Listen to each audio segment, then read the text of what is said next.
They laughed when I spent my last $4,000 on 94 starving sheep in the winter of 2019, instead of paying the property tax on my grandfather's ranch.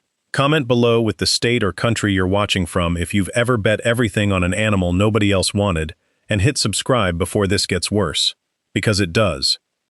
6 months earlier, a man named Mr. Caldwell stood in my kitchen in a pair of shoes that cost more than my truck, and told me Ridge Hollow, 412 acres of dry grass and cracked creek beds outside Cascade County, was worth exactly $1,100,000 to his firm, Meridian Water Rights Partners, and not $1 more, and that I had until the 1st of March to sign, or they would proceed with the eminent domain filing his lawyers had already drafted. He said it the way men like him always say things, smiling with his teeth and not his eyes, sliding a folder across the table like he was doing me a favor. I told him I needed time to think. He told me thinking was a luxury for people who weren't 3 tax payments behind. He was right about the payments. He was wrong about everything else, and it would take him 4 years to learn that, standing in the same kitchen, needing something from me instead of the other way around. The second loop opened 2 days after Caldwell left, at my grandfather's funeral, which nobody in Cascade County bothered to attend except out of obligation. I heard Hoyt Buell, who ran the cattle operation on the section next to mine, tell his wife by the gate that the old man's granddaughter didn't know a ewe from a ram and would sell out inside a year. I didn't correct him. I never explained myself more than once, and I hadn't said a word yet worth correcting. The third loop opened in the barn that same night, when I found 61 leather-bound ledgers stacked on a shelf behind the feed bins, each one dated, each one in my grandfather's small square handwriting, going back to 1974. Not a single sentimental line in any of them, just weather, water tables, animal behavior, soil moisture, dates. One page, underlined twice in pencil, said, "The ground tells you where the water is before any man with a drill rig does. Watch the animals." I didn't understand it yet. I would understand it in 4 years, standing in front of 300 people at the Cascade County Livestock Exchange. My grandfather bought Ridge Hollow in 1962, with money he saved working the copper mines outside Butte, and he ran it for 58 years without ever once drilling a well deeper than 80 feet, because he said the ridge held its water in a way nobody with a permit and a rig ever bothered to understand. He died at 89, alone in the house, 3 weeks before I arrived to bury him and inherit a ranch that everyone in the county already considered half dead. The grass was brittle. The creek that used to run through the north pasture had gone dry in 2016 and never come back. 2 of the 3 wells the county had drilled for my grandfather over the decades had failed by the time I got there, and the third produced water so mineral heavy the cattle wouldn't touch it without complaint. I had a business degree from a college 200 miles away, a dead marriage I didn't talk about, and 61 ledgers full of handwriting I hadn't learned to read yet. I had $4,100 in a checking account, and I had 94 days until Caldwell's deadline. The house still smelled like him when I moved in. Pipe tobacco gone stale in the curtains, engine grease worked so deep into the floorboards by the back door that no amount of scrubbing lifted it. I found his boots by the wood stove, still shaped to his feet, and I left them there for 2 years because moving them felt like a decision I wasn't ready to make. My grandmother had died when I was 6, and my grandfather never remarried, never once mentioned loneliness, just kept 58 years of weather and water and animal behavior in those ledgers instead of a diary of feelings, because feelings, he used to say, don't tell you when to move the herd off a pasture before it's stripped bare. My father had left Ridge Hollow at 19 for a job in Spokane and never came back except for holidays, which is how the ranch came to skip a generation and land on me. A granddaughter he'd taught to read fence lines and frost patterns during 3 childhood summers, and then, 40 years later, an obituary and a folder of deed transfer paperwork with my name already filled in, like he'd known, along with a single unmarked envelope taped inside the ledger shelf that turned out to hold nothing but a spare key to the front door and a note that said, simply, "You'll know what to do with it." I spent the first 3 weeks doing exactly what everyone expected, calling drilling companies, requesting quotes I couldn't afford, filling out grant applications for agricultural water infrastructure that took 11 weeks to process when I had 13. Dale Petrov, the county agricultural extension agent, came out on a Tuesday in January, clipboard in hand, and told me the aquifer beneath Ridge Hollow had been surveyed in 1998 and rated as depleted, non-viable for sustained livestock operation, according to the Bureau of Land Management Hydrological Assessment, page 41, which he had printed and highlighted for me personally. He said it slowly, the way people explain things to children or to widows, and he said, "The data doesn't care what your grandfather believed," while standing on ground that had fed cattle for 58 years. I thanked him. I did not argue. Arguing gives men like Petrov a stage, and I wasn't in the business of building stages for other people. On the 17th night, going through the ledgers by lamplight because I'd let the electric bill lapse to save for feed, I found the entry that mattered. March 1981. My grandfather had written that a flock of Rambouillet ewes, driven hard by thirst, had walked 400 yards off their normal grazing line and pawed at a patch of ground beneath the eastern ridge face until it went to mud, and that within 2 days, a spring had opened there strong enough to run a trough for 11 days straight before receding back underground. He'd written it once, flatly, no exclamation point, the way he wrote everything, and then never mentioned it again in 61 books. Sheep know where the water table sits closer to the surface before any man with a rig does. They dig with instinct nobody's paid to measure. I read that sentence 4 times. I smelled kerosene from the lamp and coal dust off the ledger's spine, and I thought, not for the last time, that my grandfather had left me an entire hydrology report written in the shorthand of an animal's hooves. I drove to the livestock auction in Deer Lodge with the last of what I had, $3,600, and bought 94 sheep nobody wanted, called Rambouillet Cross ewes, thin-flanked, ribs showing, the kind of animals a rancher unloads at the end of a bad season because feeding them through winter costs more than they're worth. The auctioneer asked twice if I understood what I was buying. I said I did. Hoyt Buell was there, buying feeder cattle, and he laughed loud enough that 3 people turned to look and said I'd bought 94 ways to lose my ranch, faster than Caldwell could take it. I loaded them into the trailer without answering him. My hands smelled like diesel and lanolin and the cold vinyl of the trailer's floor mats the whole drive home, and I didn't turn the radio on once. The animals themselves looked worse up close than they had in the auction pen. Wool matted with burrs, hip bones pressing sharp against loose hide, eyes rimmed with the dull patience of creatures that had already been given up on twice. A man at the loading chute, not unkind exactly, just tired, told me cold ewes like these rarely made it through a Montana February even with proper feed, let alone the thin hay I could afford. I thanked him the way I thanked Petrov later, without argument, and backed the trailer down the gravel drive to Ridge Hollow in the dark, headlights catching frost already forming on the fence posts, thinking about the $400 I had left, and whether I'd just spent it on 94 ways to prove Hoyt Buell right.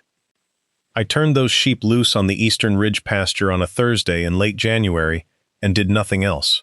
No supplement, no extra hay beyond what the ledgers said the land could carry, no drilling, no county permits, no science Petrov would have recognized. I walked the fence line every morning at 5:40 before the sun was fully up, notebook in my coat pocket, watching where they grazed and where they didn't, where they pawed and where they refused to lie down even when the wind was worst. My grandfather's voice was in my head the whole time, not as a ghost, just as a habit. Watch the animals, not the map, he used to say when I was 9 years old and thought a fence line was just a fence line. For 19 days they wandered the whole pasture in loose formation, restless, thinning further, and I started to understand what $3,600 of fear feels like at 4 in the morning, alone, with a mortgage notice on the kitchen table, and a man in expensive shoes counting down the days until March 1st. Some mornings the cold came in hard enough off the ridge that my notebook pen wouldn't write until I'd warmed it inside my coat, and I'd stand there breathing fog into wool gloves, counting heads twice because the light wasn't strong enough yet to trust the first count. I lost 3 ewes in that stretch, one to a foot infection that spread faster than I could treat it, and I buried them myself past the tree line rather than call the rendering truck, because every dollar that truck would have charged was a dollar the flock needed instead. Petrov's first visit that January had ended with him tapping his pen twice against the clipboard, the same gesture, I'd learn, he used on every rancher he considered beyond saving, and telling me that the county's official position remained that Ridge Hollow's water table had been fully assessed and that continued livestock investment against that assessment was, in his words, a personal decision the county couldn't advise on, but also couldn't endorse. He said it standing in the exact spot where, 7 months later, a contractor's drilling rig would confirm 19 gallons a minute. I remember the smell of his rental car's air freshener drifting out when he rolled the window down to leave, pine-scented and out of place against the smell of manure and cold dirt that had been Ridge Hollow's smell for 60 years. On the 20th day, 41 of the 94 ewes broke from the flock at dusk and walked, unprompted, in a straight line toward the base of the eastern ridge face. The exact coordinates I would later confirm against the old topographic map in Ledger Book number 38 that my grandfather had marked with a small pencil, X, in 1981. They pawed at the same patch of ground for 2 straight evenings, ignoring better grass 40 yards in either direction, until the topsoil went dark and soft beneath their hooves. I knelt there on the second night with my hand flat against the mud, cold water rising between my fingers, and I didn't cry, because I don't do that in front of anyone, including myself. The water was colder than the air around it, mineral clean, nothing like the sulfur tang of the third well down by the house. I sat back on my heels and listened to the flock's bells settling into stillness around me. 41 ewes gone quiet and satisfied for the first time in 3 weeks, muzzles dark with mud, and I thought about my grandfather kneeling in this same spot 42 years earlier, in boots I'd left by the wood stove, writing one flat sentence about it and never bringing it up again. I called it in to a well contractor from Helena the next morning and paid him the last $400 I had to confirm what I already knew. A spring, active, testing at 19 gallons per minute, sitting under 11 feet of ground. My grandfather's own drilling permits from 1974 had never gone deep enough to find, because the county had told him where to drill, not the land. Dale Petrov came back out in February, after word got around the feed store that I'd found water, and stood at the edge of the mud pit with his arms crossed, and told me one seasonal spring test wasn't peer-reviewed data, and that the Bureau's 1998 assessment remained the official record of record for Cascade County water rights filings, whatever a few sheep happened to do in a wet month. He wrote something on his clipboard without looking at me while he said it. I didn't correct him either. Hoyt Buell drove past twice that week, slow, staring, and said nothing at all, which from him was its own kind of confession. If you've ever had to prove something to people who'd already decided you were finished before you started, comment where you're watching from and hit subscribe. Because in 11 weeks this spring was going to save every operation on this ridge, except the ones that laughed at it first. By April the spring hadn't gone dry the way Petrov predicted it would within 30 days. It ran steady through spring calving season, through a wet April that should have made it irrelevant, and into a June that turned out to be the driest June in Cascade County since 1961. 3 of my neighbors' deep wells, including Hoyt Buell's, drilled to 210 feet at a cost he'd bragged about for years, began pulling sediment and air by the second week of July. The county issued an emergency water advisory. Cattle operations within 11 miles started trucking water in at cost per gallon that made grown ranchers go quiet at the feed store counter. My spring, at 81 feet, kept running at 14 gallons per minute through the worst of it, watering my own flock and, eventually, at $4 a head per week, watering Hoyt Buell's cattle too, because his 210-foot well had finally proven exactly as unreliable as my 94 starving sheep had proven reliable. Caldwell came back in August, not smiling this time, in shoes that had picked up actual dust for once. Meridian Water Rights Partners, it turned out, had been planning to acquire Ridge Hollow specifically for its water rights, believing the aquifer beneath it was functionally dead. Cheap land, valuable paperwork, a bet on future drilling technology closing the gap decades later. My spring had just told the whole county, and by extension his own hydrological consultants, that the aquifer wasn't dead at all. It was simply deeper and stranger than anyone with a standard drilling permit had bothered to look. He offered me $2.4 million this time, more than double his original number, and asked for 90 days to close instead of demanding I sign in his kitchen timeline. I told him I'd think about it, the same 4 words I'd used 4 years earlier, and watched something in his jaw tighten at hearing his own line handed back to him.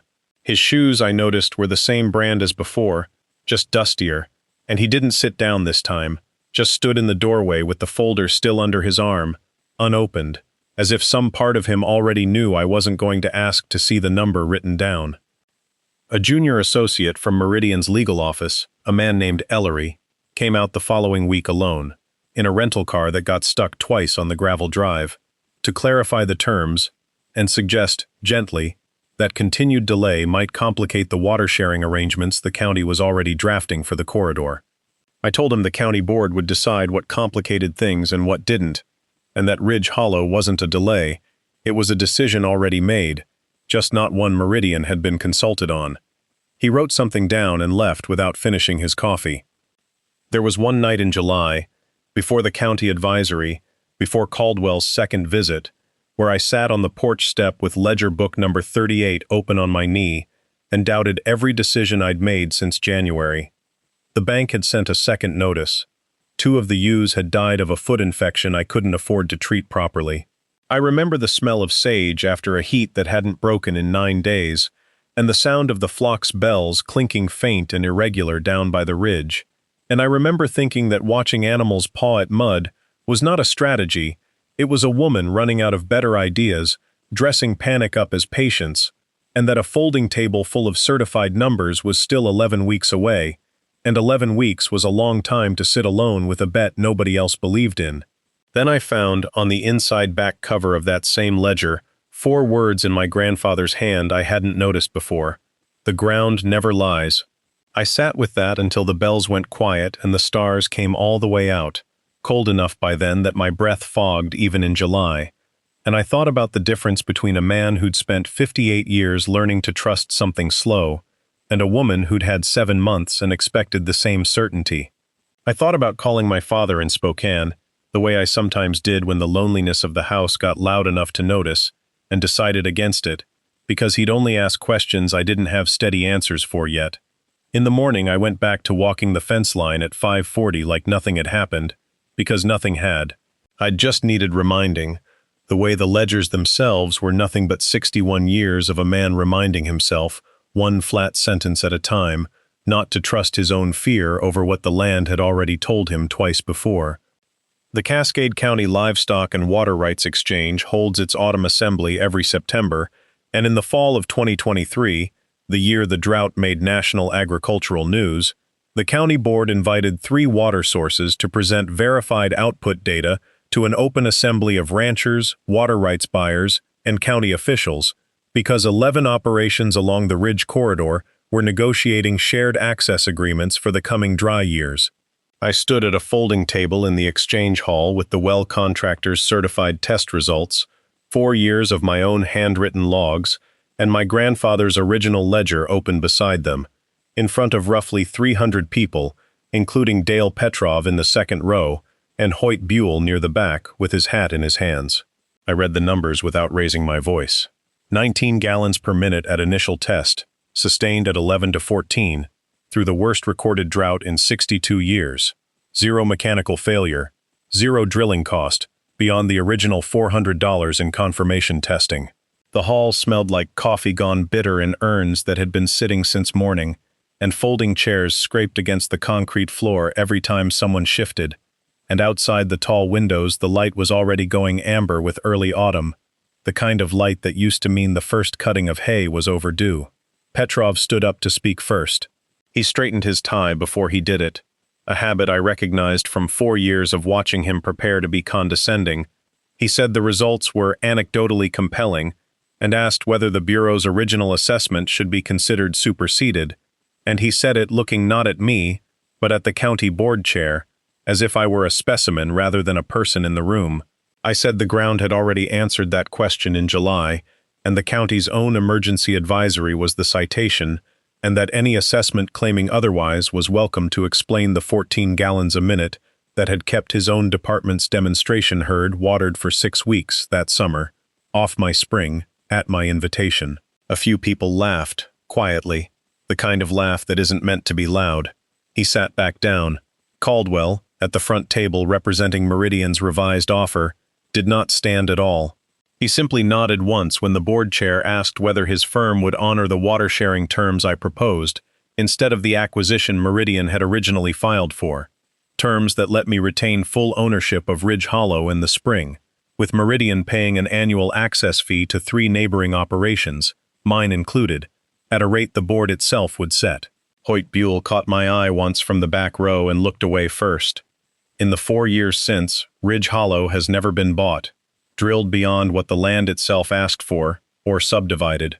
Caldwell's revised acquisition offer expired unsigned, and Meridian Water Rights Partners now pays an annual access fee under the terms the county board finalized that September, terms I set and he accepted without negotiating a single line.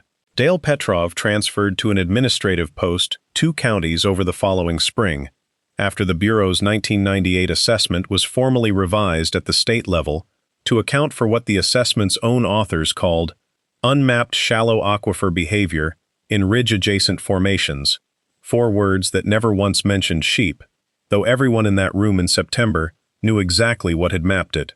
Hoyt Buell sold his cattle operation in 2025 and leases grazing rights from me now, on paper, quietly, without ceremony, the way men admit things they'd rather not say out loud.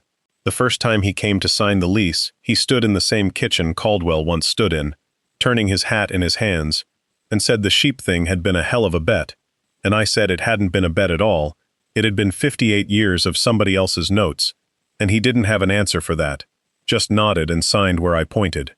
Ellery, the young lawyer, left Meridian's legal department entirely in 2024 and now works water rights arbitration for a firm 2 states over, and sends me a card every Christmas that I've never quite figured out how to read. Gratitude, maybe, or just a man who learned something the hard way and wanted somewhere to put it.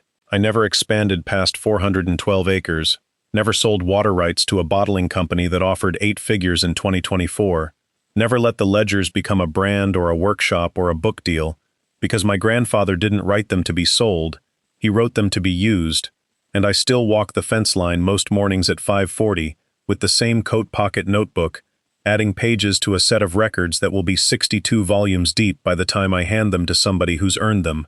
Some mornings the frost is still thick enough on the ridge that I can see my own boot prints from the day before, and some mornings the flock's bells are the only sound for a mile in any direction, and both of those things still feel, 4 years on, exactly like proof of something rather than the absence of it. Last month I gave the first 4 ledgers, not the originals, copies I made by hand over a winter, to my niece, 17 years old, who asked me why I still write everything down instead of trusting a sensor or an app the way her friends' families do on their operations 2 counties over. I told her the ground has been talking the same language since before any of us were born, and the only thing that's ever changed is how many people still remember how to listen. She asked me if I was ever really scared, back at the beginning, with $3,600 and 94 starving sheep, and a deadline a rich man had drawn on a calendar he didn't own. I told her the truth for once, out loud, which I don't usually do, that fear and patience live in the same part of a person, and the only difference between them is whether you keep walking the fence line the next morning anyway. I told her the 62 ledgers waiting for her someday aren't a fortune and aren't a method, not really.